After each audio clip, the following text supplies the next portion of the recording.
मुझे लगता है कि कांग्रेस के नेता अपने नेताओं के बारे में जानकारी लेने का आदत छूट गई है, पढ़ना लिखना छोड़ दिया है। नेहरू गांधी के बारे में भी उन्हें नहीं पता होता है। जो माननीय राजनाथ सिंह जी ने कहा है उसका सोर्स है the inside story of Sardar Patel, diary of Maniben Patel, page number 24।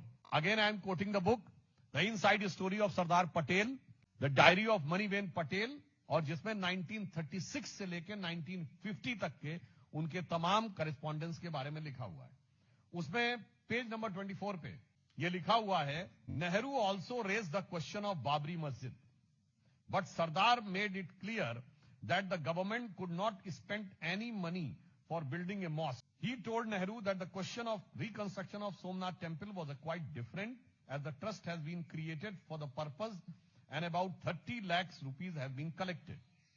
Patel told Nehru that it was a trust of which Jam Sahib was the chairman and Munshi was just a member, and no government money was going to be used for the purpose.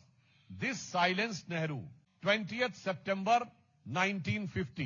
अर्थात बहुत स्पष्ट है, मैं हिंदी में इसका सार संक्षेप कर देता हूं कि नेहरू ने बाबरी मस्जिद का विषय उठाया, सरदार पटेल ने उसका प्रतिरोध किया और उन्होंने कहा कि सोमनाथ के पुनर्निर्माण का विषय इससे बिल्कुल भिन्न है। वो एक प्राइवेट ट्रस्ट जिसकी अध्यक्षता जाम साहब ऑफ नवनगर, जो उस समय राज प्रमुख थे, उन्होंने किया है और मुंशी जी उसमें एक सदस्य हैं। सरकारी धन का कोई उपयोग नहीं हुआ है। 30 लाख रुपए प्राइवेट ट्रस्ट के द्वारा करे गए हैं। 20 सितंबर 1950। इसके बाद नेहरू जी शांत हो गए।